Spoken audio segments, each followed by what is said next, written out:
Hello everybody, this is Fernando for the latest Mysteries and Disappearances video.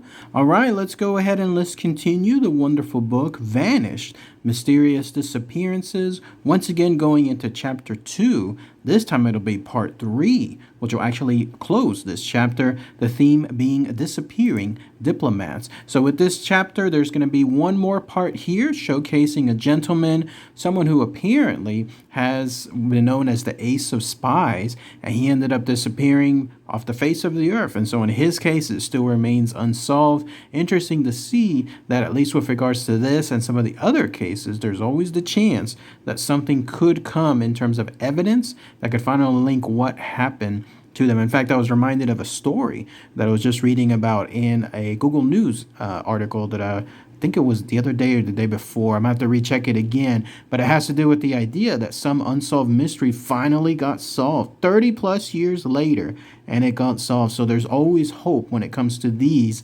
mysterious disappearances. This one, though, has to do with a guy by the name of Sidney Riley. So let's go ahead and let's talk about that final segment here, and then I'll give my own thoughts and opinions on everything too. So here's what it says. During the course of their visit to Britain, Bulganan and Khrushchev were asked to clear up another mystery, one of the 30 years of standing, which involved a man whose activity as a spy there was no doubt the man who has been dubbed Ace of Spies, Sidney Riley. A television series portraying his life made much of his reputation as a gambler, womanizer, and all-around exhibitionist. In so doing, it missed many of the finer points of his character. Such was his significance that, despite the lapse of 60 years, the Russians' early efforts at Glasnost did not stretch as far as providing an explanation for Riley's disappearances in the Soviet Union in 1927.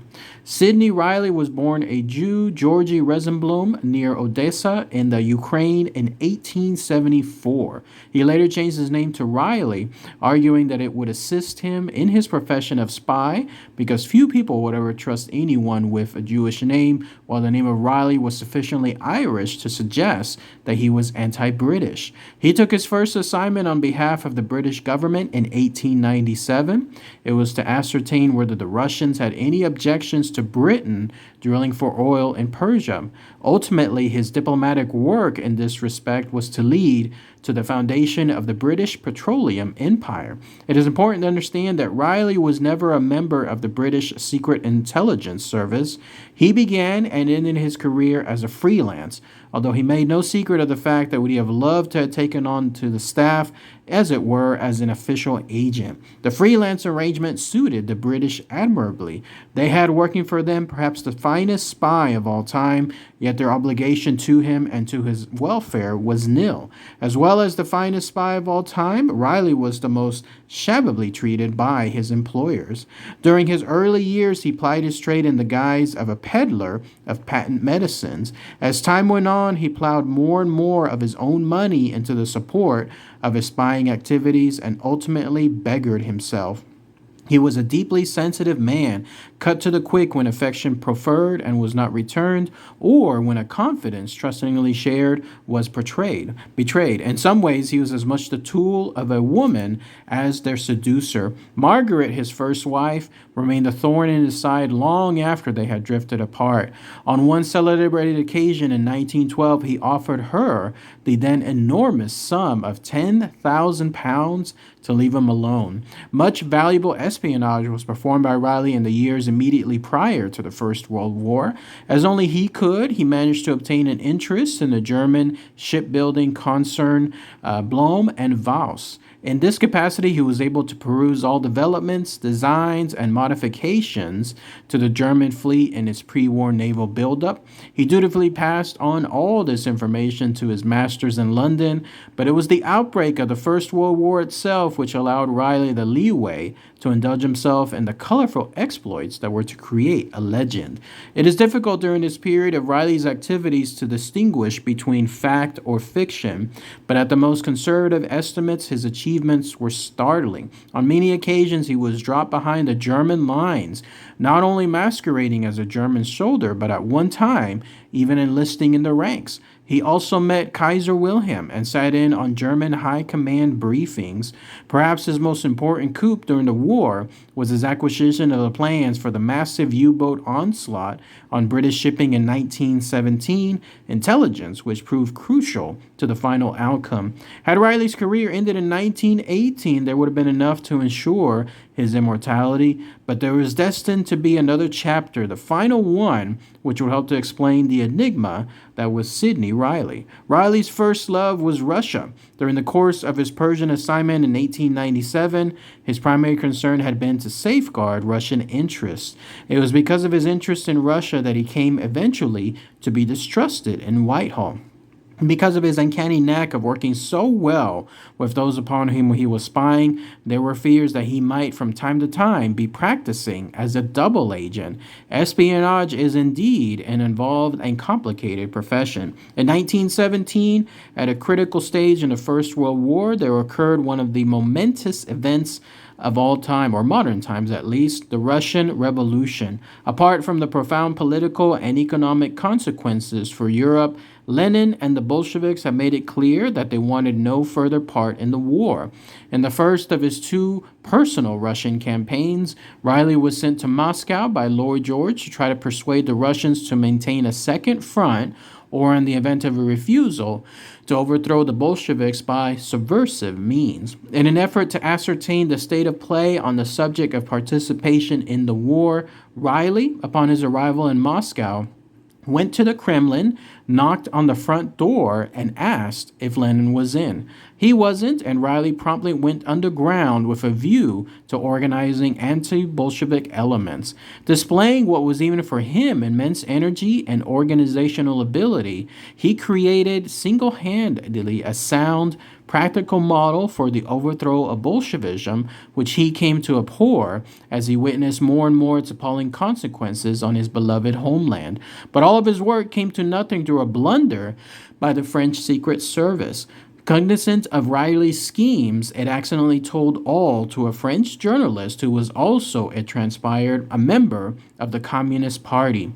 Riley had no option but to make a hasty departure from Russia, returning home to face a crisis in his financial affairs. In an effort to stave off complete ruin, he went to the United States in 1923, but was unsuccessful in obtaining money owed to him through various business deals. His flight had arisen through neglect of his business affairs while undertaking his unpaid work on behalf of the British government. He was now at the crossroads as far as his future was concerned. He was 50 years of age, he had barely a penny to his name, and he had been told by the Secret Intelligence Service that they had no use for him as an official, permanent member of their staff. All he had left was his love for Russia, the land of his birth, and so it was that he took the momentous decision to return there. Lenin had died, and the Bolsheviks were split in their support for Trotsky and Stalin. Raleigh saw this schism as an opportunity to step in and break the Bolsheviks' stronghold. The British government was, despite its rejection of him, only too anxious to provide him with encouragement in this behavior. He was taking a grave risk, for his identity had been disclosed following the debacle of 1918, and he had, in his absence, been sentenced to death. His success and his safety depended on the trust, a strong secret organization of anti-Bolsheviks, which included many influential people who were above suspicion. To make any progress in its aims, it needed a leader, and Riley sought to fill that need. Accordingly, ignoring the risks, he left for the Soviet Union in the autumn of 1925. On September 27th of that year, he sent a postcard indicating that he was in Moscow. That postcard was his last communication. Nothing more was heard from him. He had vanished. Likely explanations about his fate are numerous. For Sidney Riley, nothing was beyond the bounds of possibility. That he had been betrayed seems certain, for the trust was really a tool of the Bolsheviks employed to sniff out opposition. But had he been caught, and if so, what happened to him? The official story released in the Soviet press was that he had been shot while attempting to cross the Finnish border, and that his identity had not come to light until later. It seems strange, if this were the case, that the Russians made no attempt to maximize the propaganda potential of the incident. Naturally, the British government disowned him, so it was left for the rumors to circulate. He had been captured by the GPU, forerunner of the KGB, interrogated and shot. He was in prison in Orlovsky and insane, or he was in China working as a Soviet agent. Sightings continued up to the end of the Second World War, when he would have been 70 years of age in the Soviet Union, the United States, and the Middle East. His fate will never be known for sure, but it is certainly not improbable that he arranged for his own disappearance. Men with similar problems to himself have done so. It is even possible that he could have defected to the Russians. Most commentators consider this unthinkable, but we must bear in mind Riley's overriding concern for the welfare of his homeland. Did he see a role for himself, working from within the Bolshevik system as a moderating influence? This is the option which people will find the most appealing. It fits the man and the myths surrounding him admirably. Whether or not it represents the truth becomes almost immaterial. And then that's it. That pretty much ends chapter 2, part 3 of the book Vanished, Mysterious Disappearances. Once again, the theme being disappearing diplomats.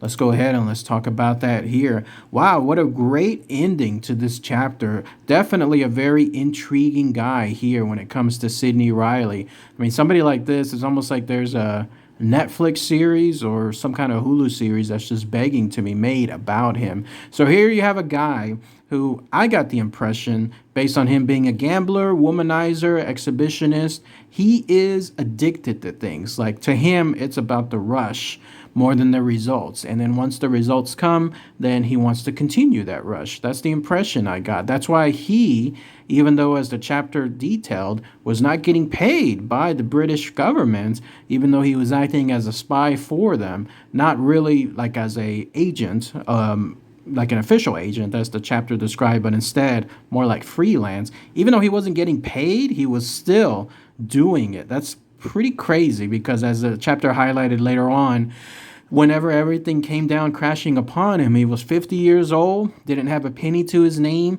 and now didn't have a government, in this case the British government, that was siding with him. He was pretty much used up at that point.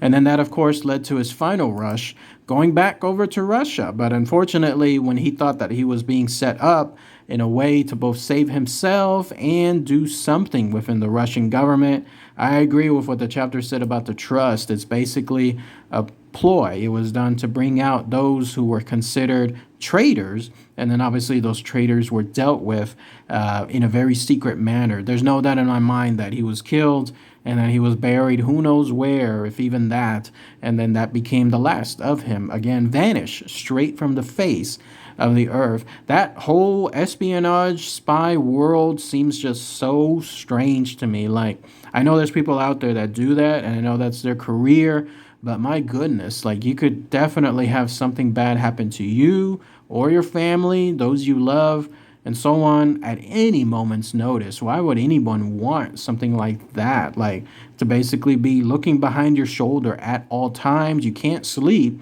because you never know if something's going to happen in the dead of night, or if you're doing something during the middle of the day even. It could be that stuff is happening behind the scenes that you have no idea about, and then that occurred. But I have seen photographs of spy work. It's interesting. You can find those online, not through the dark web or anything, but just there on Google, and you'll see some spy work and photographs that were taken during some of the wars, and it's interesting. Like, it does happen.